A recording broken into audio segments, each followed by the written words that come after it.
वहाँ न कोई स्कूल होता है, न कोई कॉलेज होता है, न कोई सभा होती है, न कोई आश्रम होता है।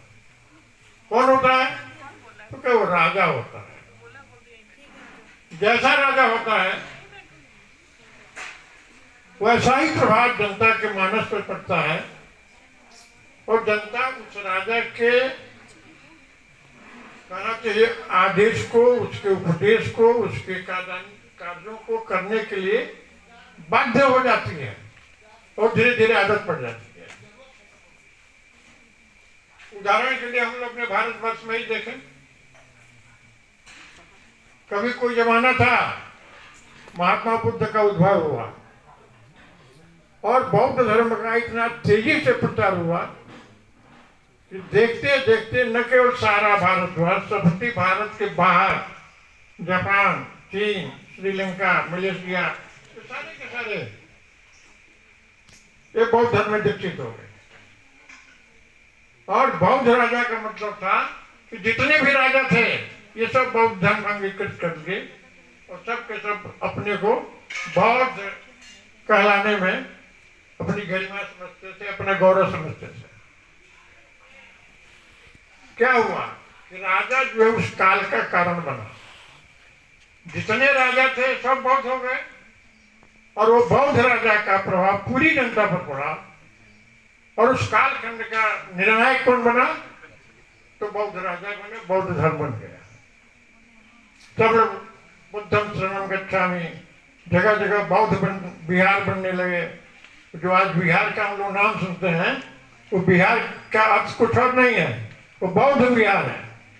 इतने बौद्ध मंदिर, बौद्ध स्तूप और बौद्धों का वहां पर प्रभाव बढ़ा, उसको बौद्ध विहार कहा जाने लगा।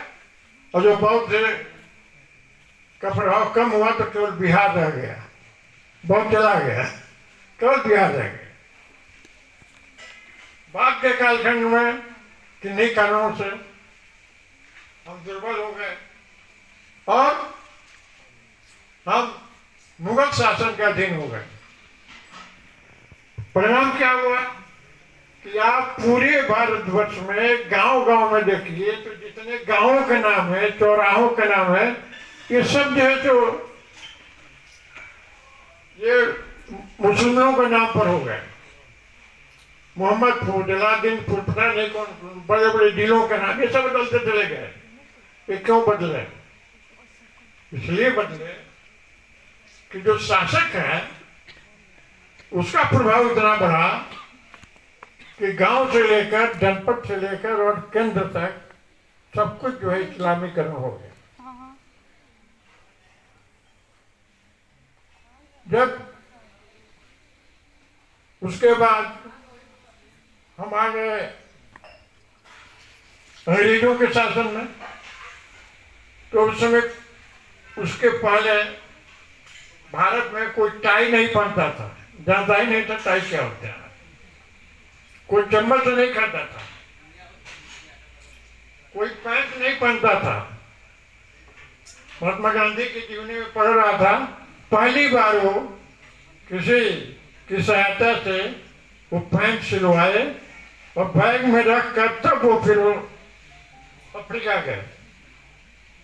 नहीं था, बिल्कुल नहीं था। अब अंग्रेज